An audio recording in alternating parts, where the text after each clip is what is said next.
What's going on, everybody? Welcome into another episode of Profit Picks. If you're new, we do this show, it seems like Tuesday or Wednesday and every Friday. So you can get used to that. And usually I start the show by being transparent. We didn't do any shows yesterday or the day before, but I'm off a 2-in-1 day yesterday. To start the week on Monday, I did go 3-in-1, I believe. So nice start to the week for myself.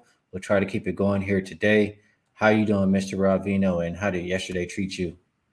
Yeah, since the last time I talked to you, Ski, I'll say this. I'll go back to the weekend. Saturday was amazing. Saturday was an 8-0. Sunday gave some back.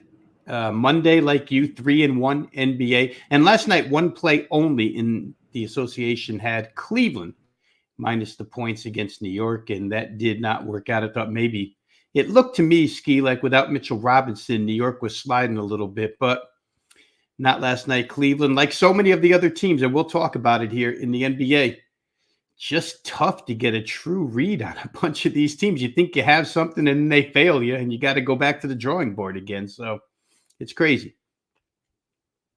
Yeah, we'll figure it out though. We have a couple people in the comments already. Wham said hit the like button. Appreciate you, Wham Bam, and I appreciate it if people could hit the like button.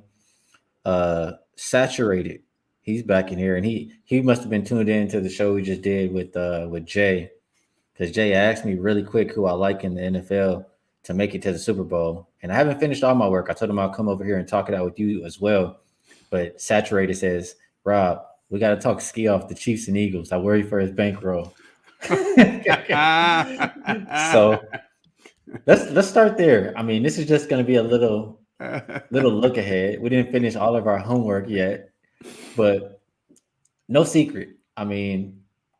This line opened -3 for the Chiefs, and I think last I see now, it's -1 now for Cincinnati. I thought I saw it get as high as -2.5, but maybe it has come back down.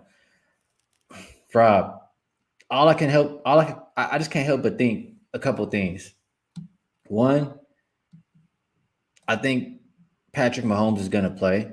Because he was able to thug it out and play a little bit in that last game. Just, the tweet that he put out there. I know how badly he wants to be Joe Burrow, and just the kind of guy that he is. I just think he's going to be out there. Now, whether he plays the entire game at 100%, I don't know. But I think at least for the start of the game, they'll give him that shot. He'll be good for a half. And I was thinking maybe I get in and get out with Chiefs first half or Chiefs full game. But tell me how you initially think about this. I know Cincinnati has the better weapons and is probably healthier right now. Didn't look like the offensive line issues bothered them versus the Bills. Do you think it'll bother them in this game?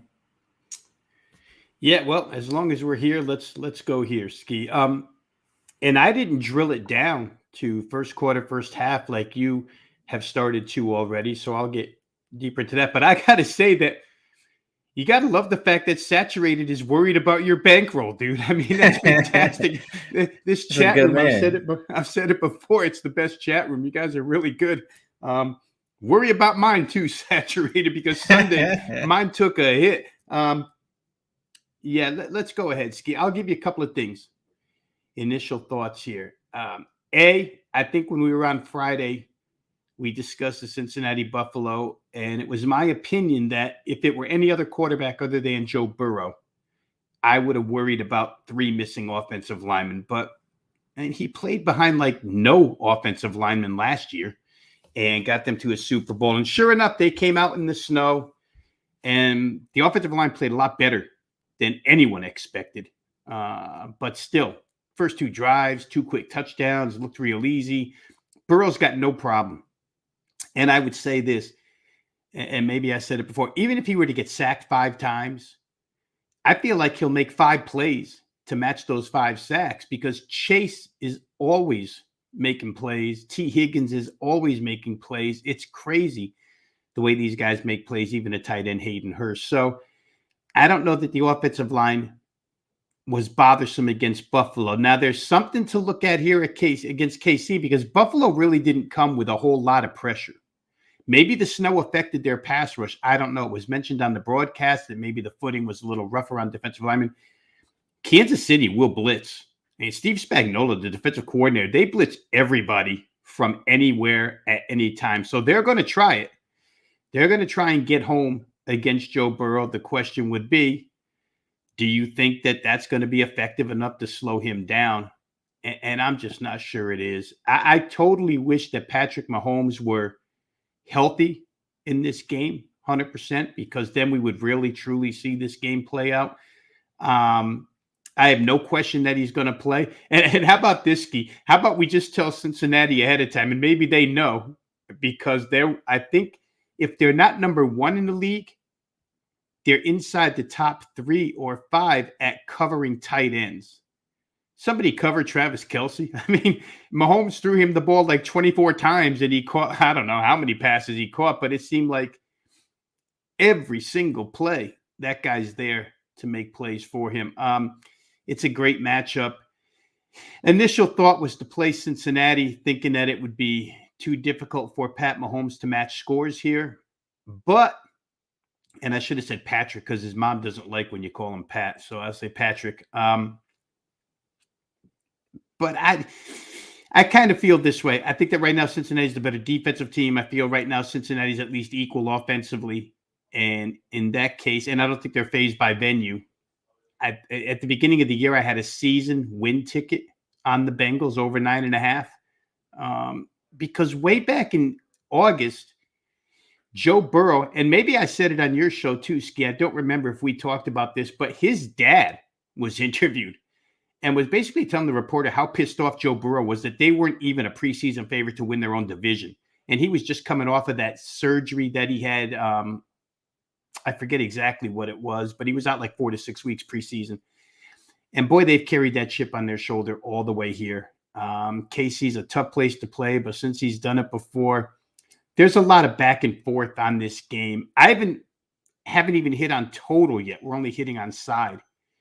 But I would say the main things to look for here, that Kansas City pass rush against the Cincinnati offensive line. And if it holds up, I don't know. It could be a long day for KC covering receivers. And one more thing, I think this is important to note. So I'm going to say this real quick. Whenever we hear that there's missing offensive linemen, the immediate reaction from 100% of the people that you'll read or listen to say, oh man, the quarterback's in trouble. But they never kind of think that there's 2 phases to offensive line play. And the other phase is run blocking. And man, did they open up some holes. Maybe they weren't great pass blockers. They were better than expected. But man, Joe Mixon, I can't remember the last time Joe Mixon got over 100 yards rushing in a game.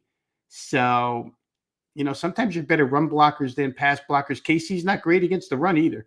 So we're going to see. It's an interesting matchup. I haven't gotten there yet with either. I see Saturated says, can we all agree it's an under? He doesn't know who he's talking to if he wants me to agree that it's an under right off the bat. I'll let you know after I look at it further. But that's kind of where I sit, Ski. I'm still kind of making up my mind. All right, a lot of good stuff said by you and some things in the chat here. A couple guys just pretty much showing their respect for Joe Burrow. And, I need to be showing them some damn respect too after how I disrespected him taking the Bills -5.5. Like, we don't know what kind of guy he is. And they played like they felt disrespected. You see the quotes that they had after the game, telling everybody go get their refunds. Now, I just can't help but think, are they satisfied? Is Kansas City now the team that feels disrespected? They're now flipped to an underdog here. Everybody's saying, just what Akbar is saying here. Joey B beat Mahomes, 3 times while he was healthy. I think this team really wants this win, and I feel like they're the disrespected, hungry team talking about Kansas City here. So we shall see. And just speaking about, can we all read this as an under? If Chad Henne's there, I'll agree a little bit more. But my thought process is the Chiefs have been a really good first half team. I think they're averaging somewhere like close to 15, a little bit above 15 first half points per game so far this season. And we know Joe Burrow and the Bengals can score with the best of them. So I was thinking first half over would be my play here. Get in and get out, kind of similar to how we did last week. But still more research to be done. So anything else you'd like to add before we move on, Rob?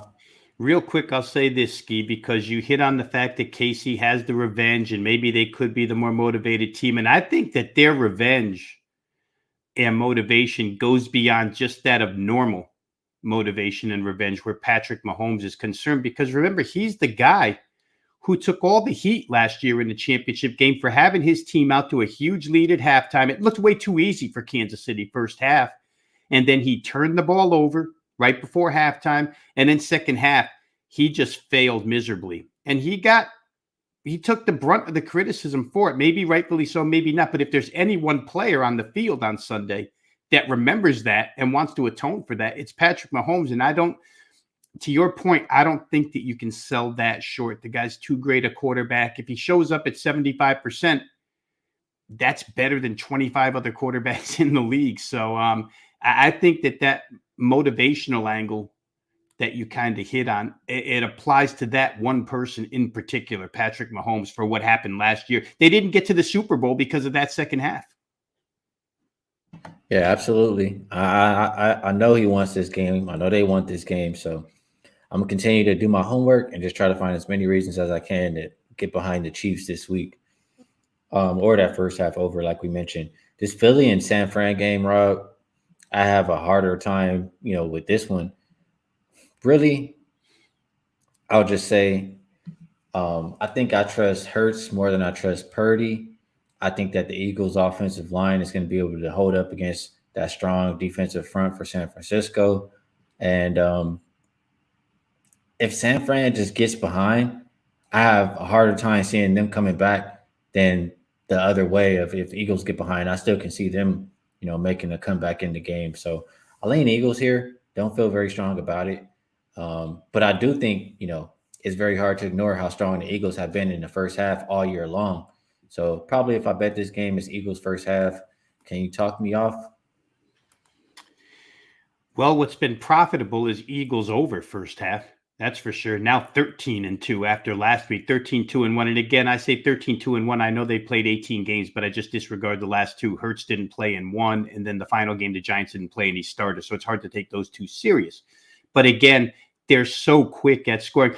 I think, Ski, let me just say real quick, the four best teams are there, I think, in my judgment. The four best teams got there, and where San Francisco and Philadelphia are concerned, it's a great matchup because, as you said, you feel like the Philly offensive line can hold up against that front seven of San Francisco, which is way, way tougher. They're not going to run for 215 like they did against the Giants, just pushing them around. But the other side of the coin is Philly with that tremendous pass rush against this San Francisco offensive line, which is a top 5 offensive line as well. So you got trench play like crazy here. Nick Bosa coming after Jalen Hurts. On the other side, Hassan Reddick and company coming after Brock Purdy. And I think your first point is where I lie. I think if I had to trust, I would trust Jalen Hurts here. There's just way more to his game. I don't want to say that he has more weapons, but if you're just going by numbers, he does. I mean, if you're going to count Deebo Samuel and Christian McCaffrey as elite weapons, which you should, they're difficult. And George Kittle as well. But A.J. Brown, Devontae Smith, Dallas Goedert, and the running game, it's hard. It's a great matchup. I think Philly at home is probably the right side. I thought last week I was dead wrong, right? I played the 49ers Cowboys over. I was dead wrong because I disregarded San Francisco's defense, what they had done the last 3 weeks of the season. That being said, Tony Pollard got hurt in the second quarter. Dallas doesn't have as many offensive options, including a running quarterback, as Philadelphia does. And I wonder how San Francisco holds up here. I got to go back and check it, Ski, but I was reading somewhere where an NFL player was quoted as saying that San Francisco has a lot of trouble with dual threat quarterbacks that run. I'm going to go back and look up some games and see what I can find there. But if that's the case, it's another reason to be on Philadelphia. I think I lean that way right now. The crowd will be nuts. And we'll see how Brock Purdy reacts to that, being in Philadelphia. If I'm the defensive coordinator for Philly, you come after this guy. If he gets picked early or something like that, who knows? He might lose his mind right away in that game. So I would trust Philadelphia a little more right now. All right. Well, we're in agreement so far there, and when we were in agreement last week, it went pretty well for us. So these are just initial looks. We're still going to continue to do our homework. We'll be back here on Friday to say who we like with a little bit more of conviction. Rob, let's talk a little bit about one game I want to mention. I know we still have some NBA to talk about, and we're not going to be able to get to every game here, but I have to mention Cougars versus UCF. Off of a loss here. Spread has gone all the way up to 10. I mean, I think I've seen enough how they respond after bad games. They usually play a really good defensive game. The coach, I'm forgetting his name, but I know he be on them guys' ass. He making sure they're going to, bring the effort. So I'm thinking UCF team total under as a lean. But if it ain't broke, don't fix it. You got to hop on the Cougars first half minus the 5.5. What do you think, Rob? There's no way I would disagree with that. Coach's name is Kelvin Sampson. That team, you saw it live, Ski, right? Last year in the NCAA tournament, there are random spots where that Houston team goes ice cold from three, and they can't hit the broad. And that's what happened the other night. I mean, 57, 56 or whatever it was against Temple, and you look at the three-point shooting out of Sasser and company, it was bad, real bad. And that's how Temple won that game. You just don't expect that to happen on back-to-back nights. And, if nothing else, their defense is always their defense. I would agree with you. If it ain't broke, don't fix it. You want to play Houston first half. I'm looking at -6 right now. And I'll say really quickly to the chat room, first of all, if you want to, because it's your show. And secondly, if they want to hear it, as we get out of football right now and we get closer to the NCAA tournament and these conference tournaments, I may shoot for even an additional spot here with you, Ski. We could talk some college basketball as it really heats up into the good stuff upcoming. But we'll see how that works out. But I think maybe we'll go. If you guys want to hear it, we'll come on an extra time each week because my schedule loosens up a little bit. But for Houston, UCF, got to believe that Houston's the right side. All right. I like what I'm hearing there, and it's in my pocket. So if you'd like to be involved with the site that we both like, take the Cougars. First half, get in and get out.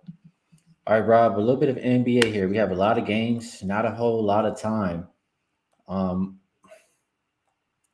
Let me just say, is there any game that's standing out to you here? I know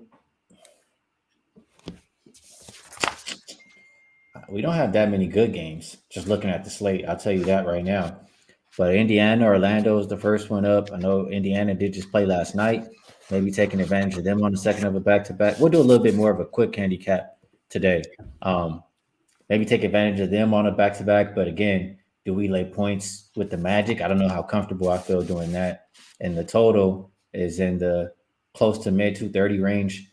Anything you're looking at in that one, I'm probably just passing, honestly. I just don't trust laying the points with the Magic. Yeah, I'll go quick here, Ski, and just narrow it to first quarter. And kind of a mechanical fade of the Pacers first quarter. Now a league worst 14-32 against the spread in the first quarter. Or 14-34, 1-9 in their last 10, if you're looking for current form. Back-to-back, first quarter here. Orlando totally healthy at this point in time. Jonathan Isaac came back to provide them another big last game. Talked about how he was winded first half, sort of got his legs under him second half. To me, and Orlando's a fairly decent first quarter play. They're not great. They're 25-21, but it's way better than 14-34. Just the problem for Indiana, they've gotten off the slow starts all season long. So for me, Magic, I think early, Ski, it was -1.5. It's up to -2 now, but I think it's a pretty solid play, Magic first quarter. All right, and Saturated is right there with you as well with the -1.5 on the Magic in the first quarter. And I can't talk you off. We've seen all year long how bad the Pacers are to start these games. They just did it again yesterday. They dug themselves a 20-something point hole and were luckily able to come back and cash a ticket for me. So get in and get out, fading those Pacers in the first quarter. Can't talk you off. Let's ask about this Denver and Milwaukee game here, Rob. Open Milwaukee -7. It's up to -8. I think I saw that Murray and MPJ are out. I was thinking even Jokic could be out for this game. But you have a Denver team on a back-to-back versus a Bucks team with at least with 1 day's rest. I know when the Bucks win, it's usually by margin. I know they have a really good home record. I'm pretty sure the home against the spread record is just as good. So I think, you just pick the winner in this one. And I think the winner is the Bucks. And as far as the total, usually when two competitive teams play with a high total like this, higher than 230, I lean more towards an under. The last 84 games, um, with that kind of a matchup, it's been 62.5% unders, and neither one of these teams are playing with pace lately. Both teams are really good defending the three. So I really want to bet either the Bucks minus the 8, the total under 232, or no, 231.5, or the Nuggets team total under. How do you feel about any of those? Yeah, I think, just looking at the Bucks, Ski, we've been waiting all season long for not just them, but for other teams to hit the gas pedal. Like, it's about time we wake up. We're 47 games in and we've been muddling along. To me, Milwaukee started to hit the gas pedal a little bit. 3 of the last 4, here's what they scored: 132, 130, and 150 last game when Giannis and Middleton came back. And now, when I was watching them the other night, I'm thinking to myself, wow, this is what we were looking for out of Milwaukee. Because when you look at the floor, Middleton, Ingles, Connaughton, all these 3-point shooters like they used to have, all back surrounding Giannis. So there's no, I think, either questionable or out. I thought it was leaning toward out for Bobby Portis tonight. Yeah, And he's out. He has I a would MCL sprain. there we go. Okay, so with Bobby Portis, in fact, it's a lengthy out. I think I saw a couple weeks at least. Against a team other than Denver, I might worry about him because he provides such size and rebounding advantage for Milwaukee. But Denver without MPJ and possibly without Jokic, it's not a real concern in this case. The real concern is, to me, who's playing better. They're both playing pretty good. Home team. And I think that Giannis is going to hit the gas before the All-Star break. I tried looking up when the All-Star break was the other day, February 18th. So there's about a dozen games to be played before then. And usually when these teams want to make their move on seeding, they start right before All-Star break. I kind of like Milwaukee here, tell you the truth. Denver's done nothing wrong except be partially injured tonight and be in a place where I think the other team is going to start to turn it up a little bit now that, aside from Bobby Portis, now that they're healthy.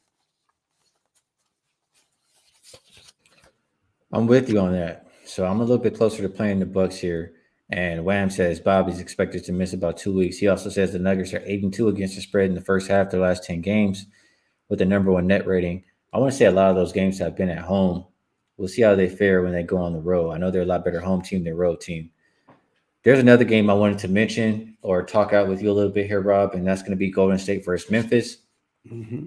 Opened up Golden State minus 2.5. It's all the way up to 3.5 now. Total open 239.5, and we've seen that increase as high as 246.5. You have Memphis 1 day rest, Golden State on 2. Memphis, are they ever going to get revenge? That's what Jay asked me on his show, and I'm like, I don't think so. If they didn't do it on Christmas, I mean, they're not that good of a road team. Golden State is dominant at home. They're coming off a couple of losses. I think that's even more of a reason to want to get back on track here. They're the more rested team. So I really am trying my hardest to think why not to take Golden State here at the short price. No Steven Adams for the other side. We'll see if Jaren Jackson Jr. can stay out of foul trouble. I really want to back the Warriors, Rob. How you think to play this game? Well, the way Memphis did me the other night, and I'm not one to hold a grudge. I'll come back. But man, oh man, that injury report, the last 20 minutes or something before game time. Oh my goodness. And their road trip's been a disaster, Ski. Let's face it. You lose to the Lakers outright. You lose to Phoenix outright. You lose to Sacramento. You get buried by Sacramento because nobody played. 3 games, 3 bad losses. And all of a sudden you start thinking that, because it's around the league now that Memphis chirps too much, right? Everybody knows it now. Golden State especially knows it. And you can't be all talk and no play when you go on the road to these types of venues. So I would think, there's certain games that these guys get up for, especially, and I would think Golden State's ready here. They lose to Brooklyn the other night. That was kind of a comeback game, and that was another one where Golden State had in the bag and let it get out. I don't think that happens again here. I don't have a lot of trust in Memphis right now. You said it on the road, but especially just where we stand right now, this current road trip. I don't have a lot of faith that there's an on and off switch with a team like this. When they're playing good and they're a good first quarter, first half team, you want to roll with them. But I don't know that I want to roll with them in this situation. I don't think they're good enough to walk into a place like this and get themselves a win. As far as total goes, Ski, I think maybe these things are starting to get out of touch. I was talking about it with Jay on Monday, how these things are all high 240s now. This one, no different. I think I'd have to lay off. My inclination in the beginning when I saw the opener 239.5 play over, but we're looking at 246.5 now. So most of that value is all gone. Yeah, I was leaning towards an over 2, but I feel you. It's a lot of points in this game. Just one bad quarter, and it's over for that over. So I'm gonna continue to look at reasons to back Golden State. We'll see if I get there by the end of the day.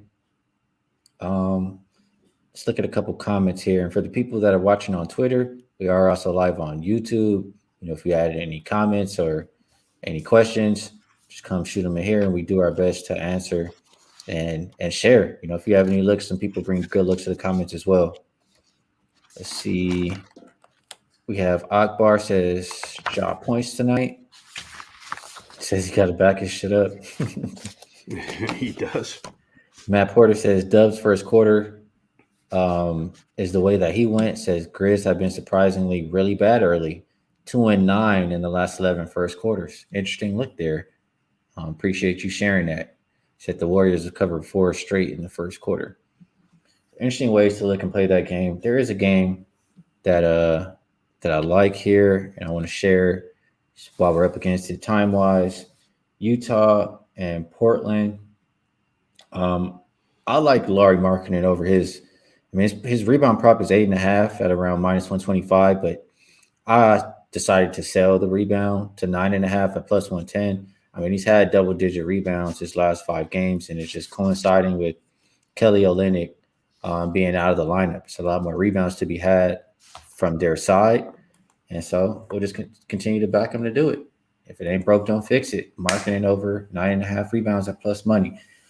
Anything for you in that Utah and Portland game? I want to lean Portland, but again, I just don't like laying points with the Blazers. So how do you feel about it? Yeah, I would like to lean total, especially first half total, Ski, but Portland hasn't been the best at getting over the number in the first half. However, lately, that 117 number, they've gotten to or over in 3 of their last 4. So maybe that's a way I'll look. But if it doesn't have to do with points being scored, then I don't know that I trust either side ATS-wise. Utah, and neither one plays enough defense at this point in time. Chauncey Billups called for defense. He got it for about 3 games, and he hasn't gotten any since. So they're just not a team that's going to play a lot of defense. But, boy, there's a lot of weapons. We saw it the other night in their game against San Antonio, who plays 0 defense. They just score and score and score, those guys. I might look first half over. We'll see. All right, fair enough. Is there a game that we missed on the NBA card that you want to touch on? We have maybe time for one more. I'll go quick here, Ski. Let me go quick here with a first quarter play on the Washington-Houston over 57 points. Washington Wizards right now, the best first quarter over team in the NBA, 33-14 over the total. I think that's one that a lot of people might not expect. I know until about last week, I hadn't been aware of it, but fully aware of it now. 33-14. They're on back-to-backs in this case. I don't know if they'll incorporate Kendrick Nunn into the lineup for tonight's game as far as second unit is concerned. We'll see. I know Rui Hachimura is supposed to play for LA, 2 guys that were traded for each other the other day. But aside from Washington being 33-14 over the total first quarter, Houston is also a real good first quarter team, 27-20 over. And I'm talking total here now, not spread. But both of these teams are good first quarter over plays. The Rockets will get a team that obviously played the night before, and we know the Rockets like to run. So pace is going to be there for sure. Washington's got all their pieces. pretty much in line. So I'm going to try that, Ski. To me, I thought it was a game that would be 60 or better. And then I saw 56.5, 57. I'm like, why not play that? Maybe Washington's first quarter stuff is being a little bit disregarded, but 33-14, pretty good reason for me to play it over. All right, good stuff on that game. And, we'll segue right into the best bet segment. Well, really quick, actually, we have some comments here. Saturated says, can we talk about Atlanta and OKC? All right, let's see if we can squeeze that in here really quick. Let me go back here to the odds screen. See if we can squeeze this in here. It opened 237.5 up to 238, and it opened OKC as a 1-point favorite. Now flipping favorites to Atlanta as a 1.5-point favorite. This one, my feeling is I would only play it up and over just because the pace that both of these teams play at. I don't really trust Atlanta defensively, even though they've been getting better since Capella has been back. And it does worry me more I think about it because OKC has been playing a lot better defense as of late. So I think the pace of play will be there. The way these teams have started to get better defensively worries me, and the way they defend the three worries me. So I guess that's what will eventually keep me off. And OKC has the rest advantage. Recent performance stats tell me they've been a better offensive, defensive, rebounding team. And they're calling me for this next thing I have to do here, so I got to get off here really soon. But OKC just been playing better lately. They've been good as a dog. Atlanta sucks on the road. I would lean OKC. What can you get for him on that one? Yeah, I would go first half over. I know it's 122, but Oklahoma City's defense has shown up in the second half rather than the first, and Atlanta's played no defense in the first. They're 4-1 over the total. Last 5 games, 139, 127, 126, 120. I think offense comes out. I could see full game as well.